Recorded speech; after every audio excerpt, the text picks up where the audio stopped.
সামান্য আপিল বিভাগ আগামীকালকে এই কোটা পুনর্বহালের যে রায় হাইকোর্ট থেকে দেওয়া হয়েছে সেটিকে স্থগিত ঘোষণা করবেন।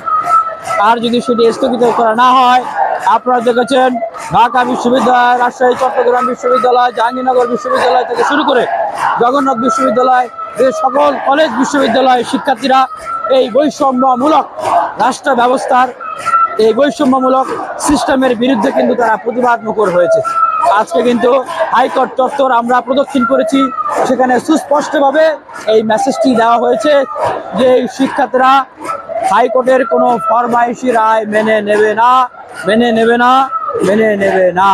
কারণ সরকারি চাকরিতে 100টি সিটের ভিতরে যদি 56টি সিট যদি কোটায় চলে যায়, 30টি সিট যদি মুক্তিযুদ্ধের সন্তান নাতিদের দিয়ে দেওয়া হয়, যাদের সংখ্যা এই বাংলাদেশে 1%-এরও কম, তাহলে এই দেশের বাকি যে মেধাবীরা রয়েছে, বাকি তরুণীরা রয়েছে, তারা আসলে কোথায় যাবে?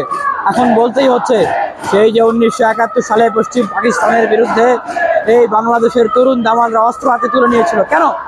এই বৈষম্যের বিরুদ্ধেই কিন্তু অস্ত্র হাতে তুলে নিয়েছিল। আপনারা যদি স্ট্যাটিস্টিক্স দেখেন, সেই সময় পশ্চিম পাকিস্তানিদেরকে সরকারি চাকরিতে অনেক বেশি সিট দেওয়া হতো, আসন দেওয়া হতো পূর্ব পাকিস্তানিদের তুলনায়। তাহলে এখন এই তরুণ প্রজন্ম, লক্ষ লক্ষ তরুণী মেধাবী চাকরি প্রার্থীদের প্রশ্ন, আমাদের মুক্তিযুদ্ধ তাহলে আসলে কেন হলো? যে এই বৈষম্য থেকে মুক্তির জন্য এই মুক্তিযুদ্ধ, যেই ধনী দরিদ্রের শ্রেণী বৈষম্যের থেকে মুক্তি লাভের জন্য এই মুক্তিযুদ্ধ, সেই মুক্তিযুদ্ধে যদি আজকে বৈষম্যের কারণ হয়, তাহলে কেন মুক্তিযুদ্ধ হয়েছিল? আমরা মুক্তিযুদ্ধের বিপক্ষে নই। আমরা বলছি মুক্তিযোদ্ধা তাদের নাতি সন্তান সন্ততিদেরকে যত রকম সুযোগ সুবিধা দেওয়া যায় আপনারা দিন, আমাদের কোনো আপত্তি নাই। তারা যা চান তাই আপনারা দিন, কিন্তু সরকারি চাকরিতে কেন তাদেরকে কোটা দিয়ে তাদেরকে সম্মানিত করতে হবে? এটি আমাদের কাছে মোটেই যৌক্তিক নয়।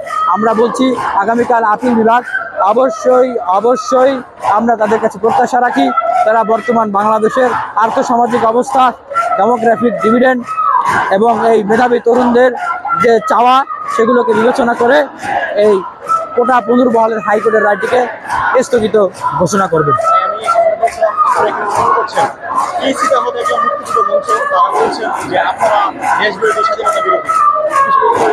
আচ্ছা দেখুন, আমি আগে আরেকটু কথা বলি। এই আন্দোলন কিন্তু আমাদের শুধু ছাত্রদের আন্দোলন নয়, এই আন্দোলন সারা বাংলাদেশের সকল মানুষের, শ্রেণী পেশার মানুষের আন্দোলন। কারণ আজকে আপনি ভাবছেন এই কোটা আপনার দরকার নাই, কিন্তু আপনার ছেলে মেয়ে নাতি তারা মেধাবী হওয়া সত্ত্বেও যখন কোটা বৈষম্যের কারণে চাকরি পাবে না, চাকরি থেকে বঞ্চিত হবে, তখন আপনি বুঝবেন যে এই আন্দোলন আপনার প্রয়োজন ছিল। তাই আমি বলছি যে আপনারা এই কোটা বৈষম্যের বিরুদ্ধে যে আন্দোলন হচ্ছে, এই আন্দোলন সারা বাংলাদেশে ছড়িয়ে দিন, সকল জায়গায় ছড়িয়ে দিন, এই আন্দোলনে অংশগ্রহণ করুন।